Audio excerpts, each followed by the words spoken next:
Hola, ¿qué tal, damas y caballeros? Sean bienvenidos a su programa de entrevistas dedicadas a temas culturales, donde entrevistamos a personas comunes, recuerden, haciendo cosas nada comunes. Bueno, yo soy su amigo Mario Rangel y esta vez tengo el honor de tener como invitado a una gran celebridad, porque eso es, a un gran escritor, nuestro amigo Miguel Ángel Constantino. Miguel Ángel, ¿cómo estás? Hola Mario, ¿cómo estás? La verdad que contento de poder tener este espacio de participación con vos y bueno, viendo cómo difundimos un poco esto que nos gusta y que nos une, que es el arte de las letras, ¿no? La literatura. Exactamente. La literatura es parte de la cultura mundial, entonces buscamos darle un empuje en este canal. Por eso traemos a entrevistas Está a personas buenísimo. como tú. Pero bueno, Miguel Ángel, háblanos un poco de ti, cuéntanos quién eres, de dónde eres, qué haces, qué no haces. Cuéntanos un poco. Bueno, yo soy Miguel Constantino, de Argentina. Actualmente resido en la provincia de La Rioja, en la ciudad de Chilecito, que es una hermosa ciudad antigua, bastante antigua para lo que es Argentina, en un valle muy lindo, que es conocido como el Valle del Famatina, ¿no? Está entre dos cordones montañosos, que es la Sierra de Velasco y el Cordón del Famatina, que son parte de las sierras subandinas. Anteriormente viví más de 25 años en el Alto Valle del Río Negro, Patagonia Norte, pero soy oriundo de la ciudad de Buenos Aires. Me crié ahí. eh, bueno, de chico siempre fui muy inquieto, eh, para, para aplacar un poco eh, mis bríos, digamos. Eh, bueno, es gracioso. Vivíamos en un piso 13 en Buenos Aires, en una época muy complicada del país, dictadura militar, hiperinflación. Papá trabajaba todo el día, mamá estaba muy enferma, desahuciada, y yo era un niño de 5 o 6 años muy inquieto, que en un departamento no lo puedes tener. Entonces me escapaba y vivía mis propias aventuras en un barrio muy lindo, Villarrafo, en el partido 3 de febrero, un barrio circunscrito entre la Avenida General Paz, la vía del ferrocarril y un campo de golf. Entonces yo siempre y cuando no salga de esos límites estaba con cierta seguridad.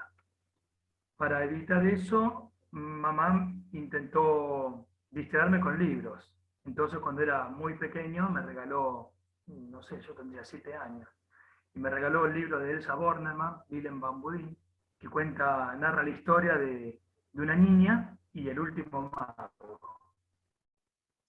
Y bueno, me voló la cabeza, ¿no? Me voló la cabeza y despertó en mí la chispa por el interés de la literatura. Y bueno, dentro de la literatura encontré un mundo. ¿Qué soy? ¿Qué hago? Básicamente soy docente. Mi principal actividad es la docencia. Trabajo de maestro desde los 18 años, ahora tengo 48. Y bueno, di clases en escuela rural, en escuelas urbanas, y di clases en primario, secundario de adultos. Y bueno, fui combinando ese brío, esas ansias de aventura con la educación y con la literatura. Y bueno, en un buen momento dije, esto hay que inmortalizarlo. Y bueno, empecé a esbozar ya de una manera más metódica algunas historias y algunos sentimientos. Ok, no, pues ahora sí que traes desde niño este tema de la escritura, pero precisamente hablando de eso, cuéntanos cómo fue la primera vez que decidiste plasmar algo en, en un papel. Bueno, te hablo de una jerga un tanto adolescente, ¿no? Porque como trabajo con adolescentes, toda la vida trabajé con adolescentes, se me pega algunos modismos. Entonces te voy a decir, una jerga así un poco coloquial, que fue algo muy loco. Yo estaba estudiando lengua quichua es la lengua que usaban los incas, ¿no?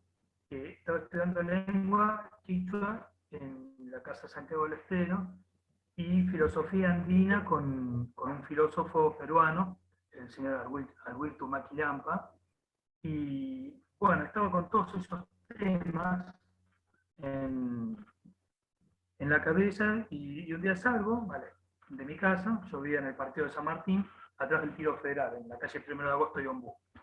Entonces tenía, si bien vivía en la ciudad de Buenos Aires, tenía una visión del cielo privilegiada porque estaba atrás del Tiro Federal, que era todo un campo de 4,5 hectáreas, donde no había edificaciones.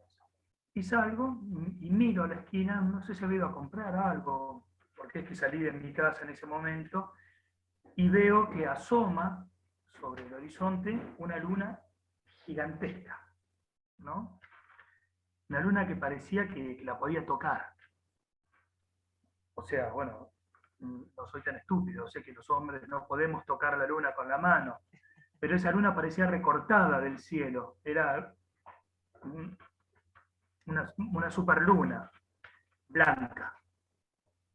Y fue verla, tener un instante de contemplación, correr a mi casa, agarrar una hoja, un papel y escribir un poema, Hoy la luna, donde es una especie de oda a la luna y todo el sentimiento que me generaba, viste, cuando uno dice, ya está, con esto no necesito más nada en la vida, más allá de esa contemplación. Y bueno, lo plasmé en un poema que lo escribí, lo dejé tirado por ahí, y un tiempito después, en el colegio, en la Escuela Normal Nacional Superior de Villa Ballester, donde yo estaba cursando el magisterio, se hace un concurso literario. Los profes de literatura, el departamento de literatura, organizan un certamen literario y yo presento el poema como por participar, ¿no? Y bueno, el poema tuvo una primera mención que para mí fue como tocar el cielo con la mano, ¿no? O sea, de todos los poemas que se habían presentado, el mío era el cuarto seleccionado, de un primer premio, segundo, tercero y una mención que era el de mi poema. Y bueno, todavía lo conservo, lo publiqué en Ternura de Cóndor, y digamos, ese fue el puntapié inicial. Una situación que podemos decir de musa o de inspiración, ¿no? Si bien yo no creo mucho en inspiración, tengo otro concepto, eso fue como diría Miguel Hernández, como del rayo, ¿no? Cayó y fue así. Después, bueno, con el correr del tiempo, distintas situaciones que me fueron generando distintos sentimientos o emociones, fueron plasmadas también en papel, pero ya con un trabajo más académico, más de lectura, de corrección, de buscar el sinónimo y la palabra que fuera exacta al poema. La palabra sagrada no la encontramos nunca, pero la estamos buscando. Exactamente. Y bueno, ahorita que mencionas la inspiración, es un tema que me gustaría tocar contigo. Precisamente, ¿cómo te inspiras? O sea, al momento de escribir una obra, eh, diseñar personajes, pensar personajes, situaciones, lugares, ¿cómo, cómo los diseñas? Cómo los imaginas? ¿O cómo los construyes en tu cabeza para poderlos plasmar en papel? Mira, algunos los imagino y los voy construyendo en base a eh, caricaturización de algunos personajes que conozco, ¿no? Algunos personajes políticos o sociales. Pero, viste que Cortázar, Julio Cortázar, gran escritor argentino, decía, escribo porque sueño. Muchos de mis personajes y muchas de mis situaciones llegan en estado onírico puro. Es una idea que por ahí tengo un sueño y el sueño es recurrente, tengo 2, 3, 20 veces el mismo sueño, entonces voy tomando elementos e imágenes de ese sueño. Por ejemplo, el último cuento de los que escribí, que me gustó, uno de mis favoritos, ¿viste? Lo escribí el año pasado, de la pandemia, y se fue construyendo a partir de un sueño que había tenido. Bueno, yo había viajado en moto hace unos años, eh, con la que ahora es mi novia, me lleva a recorrer las ruinas del Capayán. Y está acá a unos 15 kilómetros al norte de la ciudad de Chilecito. Y bueno, son construcciones antiguas. Bueno, lo que pasa siempre cuando uno visita las ruinas, ¿no? ¿Cierto? Siente un magnetismo, intenta empatizar o mimetizarse con la gente que en algún momento vivió ahí. Y había soñado varias veces que llegaba a ese lugar, pero que abría una puerta dimensional. Entonces, bueno, en el sueño yo me encuentro con un ser, con, con un cacique antiguo, con el que cuando volví a tener el mismo sueño intentaba buscar una conversación. Y bueno, quedé con la idea en el sueño del cacique. Se llama Cacique Cotudo porque bueno, esta era una zona endémica de bocio, por la falta de yodo en el agua. Los antiguos habitantes generaban bocio y una gran papada. Y estaba con ese sueño recurrente y me llama desde el sur, la hija de un amigo muy querido mío, diciéndome que el padre estaba en una situación muy crítica por el COVID. Y bueno, yo no quería que mi amigo se muera sin volver a verlo, ¿no? Claro. Fue una situación muy terrible. Cuando él se mejora un poco y yo hablo con él, noto que que había una diferencia entre los tiempos que él había vivido y los tiempos reales que me había contado su hija. Entonces, bueno, fui entretejiendo las imágenes del sueño con algunas leyendas que me contara mi abuela cuando yo era chico y que me había comentado un gendarme que estuvo en el sur, que había escuchado esa leyenda, con la situación de mi amigo. Entonces, bueno, ahí generé el cuento, Kobe y el Capayán y el cacique Cotudo, donde, bueno, es un cuento donde voy y vengo en el tiempo-espacio y, bueno, finalmente es un relato enmarcado, ¿no? Comienza en el mismo lugar que termina y en el medio hay toda una situación que es completamente anómala a la situación de Marco. Y otros cuentos que escribí hace 20 años también uso la misma técnica. Por ahí tengo una premisa que llega en un sueño y a partir de ahí, como diríamos en Buenos Aires, le echo chamullo. Digamos, le construyo la fantasía digamos, en derredor de esa premisa que llegó en un sueño. Oye, Miguel, Por ahí no es que yo tenga mucha imaginación. oye, Miguel, entonces podemos decir ¿Sí? que todo esto es un conjunto de historias, sueños, vivencias, todo lo metes a la batidora y de ahí nacen tus libros, tu inspiración. En lo que es cuentos, sí. Después hubo dos eventos que me marcaron mucho, que fueron en el año 1994 y en el año 1995. En el año 1994 tenía un alumno, yo trabajaba en la escuela 23 de Allen, una escuela que queda en el centro, frente a la plaza de Allen, y tenía uno de mis alumnos que siempre llegaba tarde. Y siempre me ponía alguna excusa por qué llegaba tarde. Y un día una de las nenas dice, profe, vio que a Emilio siempre le pasan cosas raras. El nene era como Kirk Bukowski, ¿viste? El personaje de los dibujitos. Si no lo había corrido un perro, lo habían querido secuestrar, si no se había caído un árbol, si no había visto un extraterrestre, siempre le pasaba algo. Entonces, claro, tomamos como costumbre, cuando él llegaba, porque a veces llegaba, no sé si angustiado, o por lo menos parecía así, entonces él llegaba y contaba lo que le había pasado, y muchas veces yo lo usaba como disparador, en vez de contar un cuento a los nenes, usaba la historia de Emilio como un disparador como un disparador de la clase, ¿no? A los chicos les gustaba mucho y él se sentía muy bien contándolo.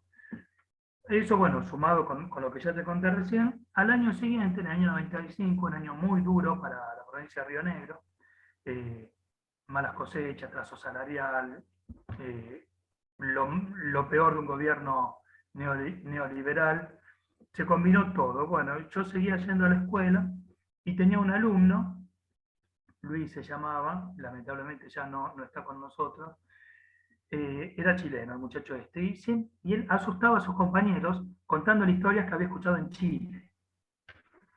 Entonces, en un momento, teníamos una hora de lectura, la hora de lectura, digamos, la quitamos de la currícula y era la hora de la historia. Entonces competíamos entre historias que conocía yo y las historias que contaba Luis, a ver cuál de los relatos era más espeluznante. Yo en ese momento tendría 24 años, Luis tenía 11, pero tenía unas historias, pero eran fabulosas, y él las contaba, y los chicos, sus compañeros, se asustaban. Una vez pasó un episodio muy gracioso, uno de los nenes de la mañana, que era más grande, como sabía de las historias, se metió escondido en el entretecho de la escuela, una escuela rural. Y mientras el nene estaba contando historia, empezó a golpear el techo y a hacer ruido como de felino, de monstruo. La verdad que fue un digno de una película. Y bueno, después que pasó esa situación, en un momento, yo dije, bueno, entre las historias que he escuchado, las historias propias, las historias de este nene, le digo, son cosas que hay que inmortalizar, no pueden quedar en el olvido. Entonces, muchas de mis historias, muchos de mis cuentos, digamos, eh, digamos, son versiones propias, ¿no? Con mi vuelo literario o con mi propia impronta, de ciertas recopilaciones y otras historias que fui escuchando. Oye, Entonces, digamos, bueno, Miguel, un poco yo creo que la literatura pasa por ahí, ¿no? claro, y precisamente María. quiero tocar ese tema, hablando ya de historias. Háblanos un poco de tus obras, cuántas tienes, de qué géneros son, dónde las consiguen. Platícanos un poco, por favor. Bien, digamos, formalmente tengo publicado 3 libros. Un libro por editorial, es El Marqués de la Umbra y El Fundamento de la Manzana. Tengo otro libro de cuentos de poesía publicado en Amazon, en Kindle de Amazon, que está disponible, digamos, en todo el mundo. Después te paso el enlace. Es poesía. No es poesía común. No es la típica poesía de verso y rima. Digamos, voy más a la imagen, a la metáfora. El, primer, el primero que escribí es Ternura de Cóndor, y bueno, es el título te está mostrando, ¿no? Ternura de Cóndor.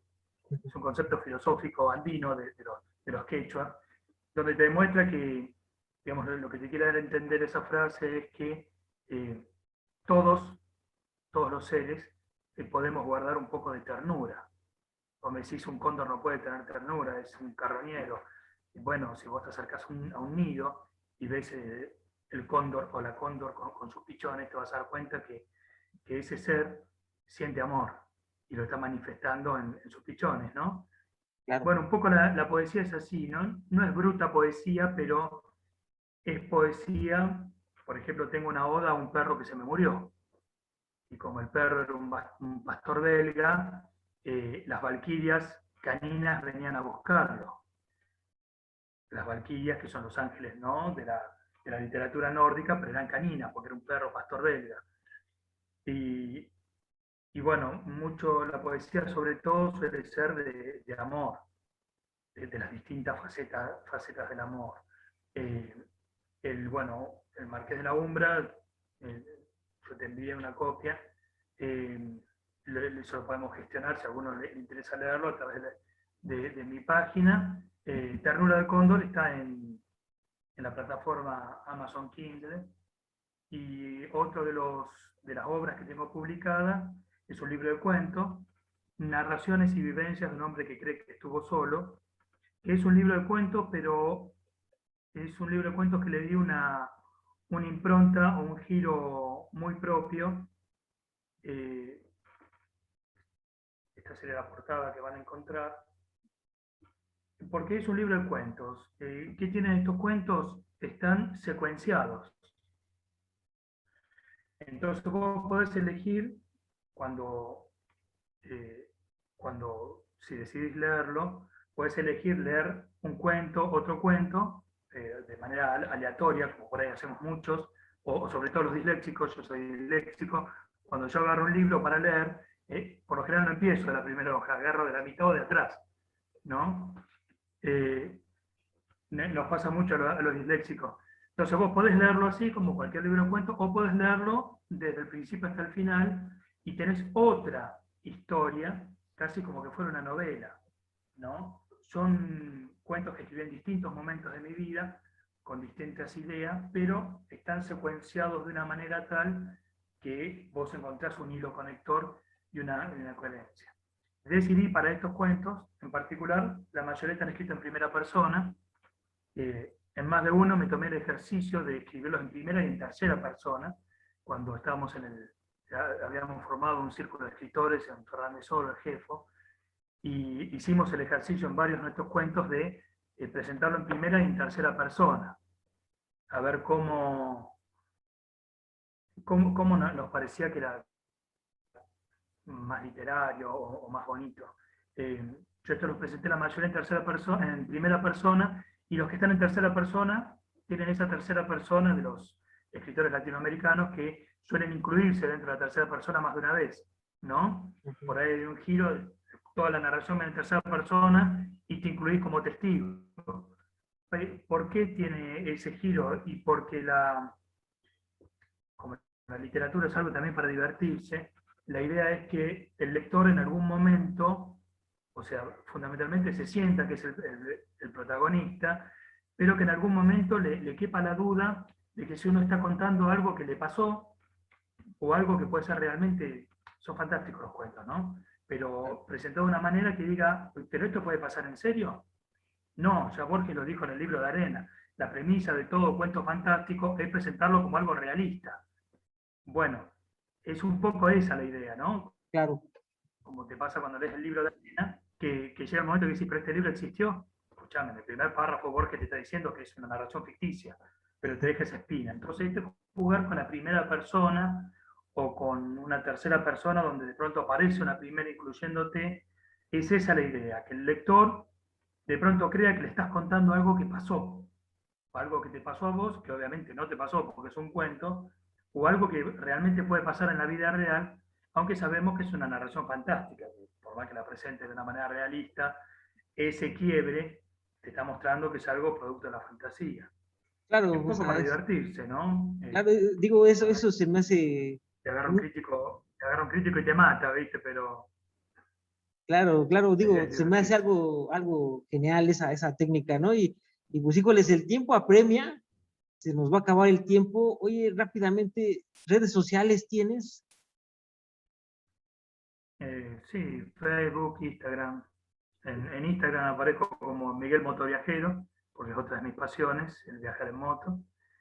Y tengo la página de Facebook, Miguel Ángel Constantino, escritor, donde comparto algunas partes de mis libros, algunos poemas nuevos y cuentos también inéditos, por ahí como para compartir. Uno, ¿viste? Por ahí escribe algo, le parece que salió bonito y lo comparte con los demás. Por ahí a los demás no les gusta o si les gusta, es muy Nada más subjetivo tienes todo. esas dos. Tengo un canal de YouTube que es Marqués de la Umbra, que es como el nombre del libro, ¿no? Donde, bueno, cuento algunos cuentos, y con esta voz tan linda que tengo, intento ir narrando algunos de los cuentos o comparto algunos poemas, eh, como, para, como para compartir, ¿no? No con ninguna otra intención. Perfecto, perfecto, muy bien, ¿no? Pues mira, es increíble Eh, cómo el tiempo se va tenía volando. un TikTok donde grababa mi tortuga, mira, la grababa para mis alumnos. Bueno, igual también, luego entrevistaremos a la tortuga. Sí, sí, no sabe lo que un personaje. Bueno, Una tortuga que se cree perro, muerde y todo. eso, son muy curiosos esos animales. Pero bueno, Miguel Ángel, eh, pues desgraciadamente se nos acabó el tiempo. pero ha sido un placer conversar contigo. Y pues bueno, las redes sociales de Miguel Ángel las vamos a poner en la caja de comentarios para que lo sigan. Igual los enlaces para sus libros en Amazon también, para que los puedan adquirir. Y pues bueno, amigos, eso es todo, pero no sin antes recordarles seguir tanto a Miguel Ángel, a nuestro canal. Por favor, regálenos un like, una suscripción, presionen la campanita de las notificaciones para que sepan cuando subimos contenido y obviamente poder seguir subiendo este tipo de contenidos culturales que son muchos, pero generalmente no se voltea a verlos.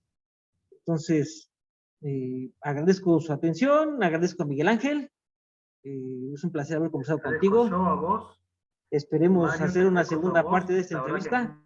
muy bueno lo que haces, es muy bueno y bueno, la mejor onda y que tenga toda la difusión. Está buenísimo que haya gente como vos que trabaje así en pos de la difusión cultural. Muchas gracias y pues bueno, nos despedimos y hasta la próxima.